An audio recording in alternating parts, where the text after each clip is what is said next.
Chapter 23 are chronic health conditions and special populations. So although it's the last chapter of the NASM content, it's not by far the least important, right? More and more that you have to realize that if you're working with the general population, most of your individuals that you're working with are going to fall into one of these two categories of having chronic health conditions and or being considered a special population. One of them is youth, right? So there's a significant need for increased awareness and access to general fitness training for youths year-round, not just during one or more sports seasons. And especially, just given the state of, the world and our health status is being, elevated with obesity and diabetes, right? We see that given the alarming increase in childhood obesity and diabetes, current youth fitness guidelines focus on promoting healthy lifestyles and health-related physical fitness. Current recommendations state that children and adolescents should get 60 minutes of more of moderate to vigorous physical activity daily. And I think it's just important to think, when you're working with kids, especially the younger they are, the more you have to make this enjoyable. Like the training needs to be something that they find fun in. You have to remember that their motivators are very different than an adult. They're not necessarily thinking about the long-term benefits of being healthy, of being active. They're probably thinking more about playing with their friends or just doing something that they find enjoyment in. So just keep those things in mind, especially as if you're working with younger kids and they're going through the developmental stages of childhood and then of puberty and into adolescence. So it's important to understand that obviously that there are fundamental physiological differences between children and adults. They are developing. They're still figuring out how to move in coordinated ways and really to do things safely and have good form with everything. They don't have the training age that a lot of adults potentially may have. Research has clearly demonstrated that resistance training is both safe and effective in children and adults. So although they are learning these things, there's nothing wrong with you doing resistance training with children and adolescents. Despite the normal decline in physiologic functioning associated with aging, older adults with and without other chronic health conditions can and do respond to exercise much in the same manner as apparently healthy younger adults. So just because someone's getting older and becoming more biologically aged, there's no reason that they cannot continue to resistance train and perform at a high level. By adhering to a systematic process, fitness professionals can make a dramatic impact on the overall health and well-being of older adults. Regular physical activity and exercise is one of the most important factors related to long-term successful weight loss. Exercise has been shown to have a substantial positive effect on the treatment and prevention of type 2 diabetes. And we're going to say that. I think that's probably an important one to note of all ages. Right? It starts with your youth and your upbringing. If you can make exercise a positive aspect of your lifestyle and something that's enjoyable, that you can find purpose and fulfillment in and be disciplined with, then it has a long-term impact on that person's ability to stay healthy. It's going to be much easier to prevent a lot of these conditions than to cure them or manage them, so to speak. Clients with stable coronary artery disease. So we're getting into the heart a little bit down the road. Especially those who have participated in a cardiac rehab program should know or be taught information on the importance and benefits of exercise, which include a lower risk of mortality, increased exercise tolerance, muscle strength, reduction in angina and heart failure symptoms, and improved psychological status and social adjustment. So when we look at individuals who have coronary artery disease that's stabilized and especially those who have entered into a cardiac rehab program, we have to just make sure that they understand the educational side of the benefits of being physically active. Exercise regimens that combine resistance training to increase BMD with flexibility, core, and balance training to enhance proprioception are important for clients with osteoporosis and osteopenia. And I am sorry that I paused there a little bit because I couldn't remember what we were thinking about with BMD. Bone mineral density.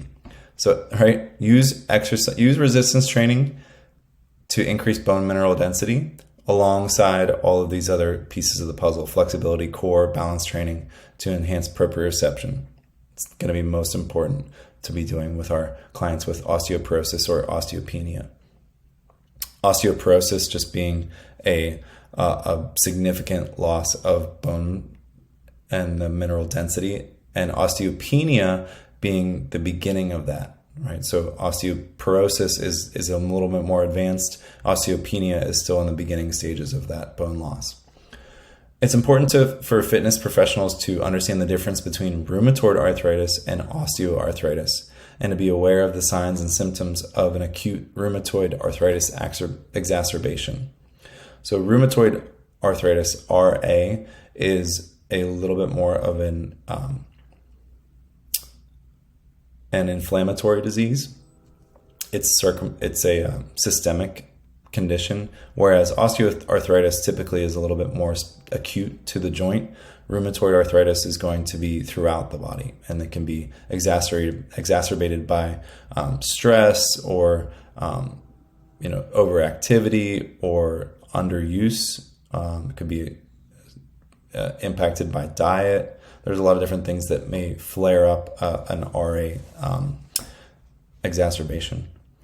Fitness professionals should also monitor the progress of clients with arthritis to assess the effects of the exercise program on joint pain. Exercise is an important intervention for clients recovering from cancer. It can improve exercise tolerance, reduce the cellular risks associated with cancer, and improve quality of life. So, cancer, if you are diagnosed with it or if you're recovering from it, exercise is one of the most essential things that you can be continuing with. There's been substantial research documenting the beneficial effects of exercise during pregnancy on the physiology and health of both the mother and the developing fetus. So if you are someone who's active and exercising prior to becoming pregnant, continue on. There's no reason not to. And if you are not active prior to becoming pregnant, it doesn't mean that you can't start. It's just you should just be a little bit more mindful about the intensity. You don't want to go from being inactive, becoming pregnant, and then going to high intensity exercise. It's not advisable to go from 0 to 100 unless you've already been active. Clients with lung disease experience fatigue at low levels of exercise and often experience dyspnea. Always a hard word to say. Dyspnea is essentially just becoming short of breath. The primary limiting factor for exercise in the client with peripheral artery disease, I am having a hard time speaking in this chapter. Peripheral artery disease, PAD, is leg pain. So if someone's has PAD, the primary limiting factor for exercise is going to be that pain in their legs. And just important concepts to remember and note: exercise considerations for youth clients. We want to progression for the youth population should be based on postural control and not on the amount of weight that can be used. And also we want to make sure that exercising is fun. Exercise considerations for older adults: progression should be slow, well monitored, and based on postural control. Exercises should be progressed, if possible, toward free sitting, no support, or standing. And make sure that the client is breathing in a normal manner and avoids holding their breath, as in a Valsalva maneuver. If the client cannot tolerate self-myofascial techniques or static stretches, they can opt for slow and controlled active and dynamic stretches. When we consider exercise for overweight or obese clients, we want to make sure that the client is comfortable, be aware of positions and locations in the facility that your client is in. And that's more from a social standpoint. Exercises should be performed in a standing or seated position. Clients may have other chronic diseases. In such cases, a medical release should be obtained from the individual's physician. And then lastly, resistance exercises performed in a circuit training manner with higher repetitions, such as 20, may be used if they're tolerated by the individual. When we're considering exercise considerations for diabetic clients, we want to make sure that the client has appropriate footwear and that we're having the client or physician check for the feet for blisters or abnormal wear patterns, as often those can be, that tissue is something that they may not feel. So if we're exercising and we're starting to have new stresses, new wear on our feet, we want to make sure that we don't develop any blisters or abnormal wear patterns. We want to advise the client or class participant to keep a snack, right, a quick source of carbohydrates available during exercise to avoid any sudden drops in blood sugar into sudden hypoglycemia. We want to avoid excessive plyometric training, and higher intensity training is not recommended for clients with diabetes. Self-myofascial techniques may be contraindicated as a physician's approval is recommended. So some of these specifics that we want to just keep in mind for the diabetic client. When we're considering exercise for hypertensive clients, we want to avoid heavy lifting and Valsalva maneuvers. Right? We want to make sure that the client breathes normally. Don't let them overgrip weights or clench their fists when training. All of these kind of like holding tensed movements that may be, increasing blood pressure excessively. Modify our tempo to avoid extended isometric and concentric muscle actions. We want to perform exercises in a standing or seated position. Allow the client to stand up slowly to avoid possible dizziness. We want to progress the client slowly. And then we want to use circuit or peripheral heart action systems weight training as an option with appropriate rest intervals. Tempo shouldn't exceed 1 second for isometric and concentric portions of the lift. And when we think about peripheral heart action system training, it's just a fancy way of saying that we're going to do upper body followed by lower body and then continue that pattern. The action of moving weights in the upper body and then weights in the lower body functions to get blood flow to happen more peripherally. So just by moving in the upper body and then the lower body and continuing that, we get better and more increased peripheral blood flow. When we're considering exercise considerations for clients with coronary heart disease, there's going to be somewhat similar, right? We want to be aware that clients may have other diseases to consider as well, right? Typically, these chronic diseases and conditions are not on an island. So they may also have diabetes, hypertension, peripheral vascular disease, or obesity alongside their coronary artery heart disease. So we want to modify the tempo or pace to avoid isometric and concentric muscle actions that are too extended. We want to avoid heavy lifting and Valsalva maneuvers, right? Make sure that we're breathing and not holding our breath. Don't let the client overgrip the weights or clench their fists when training. Progress exercise slowly. And again, but consider utilizing a peripheral heart action system of weight training. When we consider exercise for clients with osteoporosis, we want to progress slowly, well monitored, and based on postural control. Exercises should be progressed, if possible, towards free sitting with no support or standing. We want to focus exercises on the hips, thighs, back, and arms. Right? So the more that we can use our big muscle, our big joints, and put some load onto those tissues, we can hopefully develop more bone density. We want to avoid excessive spinal loading on the squat and leg press exercises, given that they are osteoporotic and that they do not have as much bone mineral density.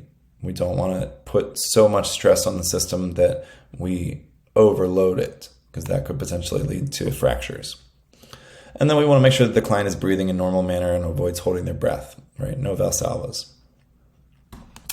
When we're considering exercise with arthritic clients, we want to avoid heavy lifting and high repetitions. However, high repetitions with low loads may be appropriate. So think more towards endurance, more towards hypertrophy than to true strength. We want to stay in pain-free ranges of motion. We want to start out with only 5 minutes of exercise if needed and progressively increase depending on the severity of the conditions. And we may use a circuit or peripheral heart action training system. When we're considering exercise with a client who potentially has cancer, we want to avoid heavy lifting in the initial stages of training, let them progress appropriately. We want to allow for adequate rest intervals and progress the client slowly. Again, there may be a need to start with only 5 minutes of exercise and progressively increase depending on their stamina and fatigue levels. And again, we maybe want to consider using a circuit or peripheral heart action training system. Considerations for pregnant clients. We want to avoid exercises in a prone position on their stomach or in a supine position on their back after 12 weeks of pregnancy. This is basically to avoid excess pressure through the blood flow to the fetus. We want to avoid self-myofascial techniques on varicose veins and areas of swelling. Plyometric training is not advised in the second and third trimesters, and that would be, if you have ever been pregnant yourself or if you've worked with anyone, you'll understand that there is some incontinence that may happen as the baby starts to develop and our pelvic floor is stressed more. We want to choose moderate to high intensity resistance exercise. It's going to be okay to use that in the first trimester if the client is accustomed to exercise. However, we want to tend to lower the intensity as we get further along into the second and third trimesters. When we're considering exercise with clients with lung disease, upper body exercises can cause increased dyspnea and must be monitored, right? So they can cause shortage of breath. We want to allow for sufficient rest between exercises. And again, that peripheral heart action training system is a killer. It's a good one. It's recommended in almost every single one of these special populations. And then finally, exercise considerations for clients with intermittent claudication or peripheral artery disease. We want to allow for sufficient rest between exercises. Workout may start with 5 to 10 minutes of activity. We're going to slowly progress that client, and a circuit training style is recommended. So you see some common trends in the recommendations for all of these types of special populations. Start small, build progressively, allow for sufficient rest, be mindful of the loads and the intensities that you're working at until a client shows that they are capable of performing movements with good form and can handle the load, the duration of the exercise, the load of the exercise, the intensity. Just progress as you see fit, but be smart about it. And that is your special populations.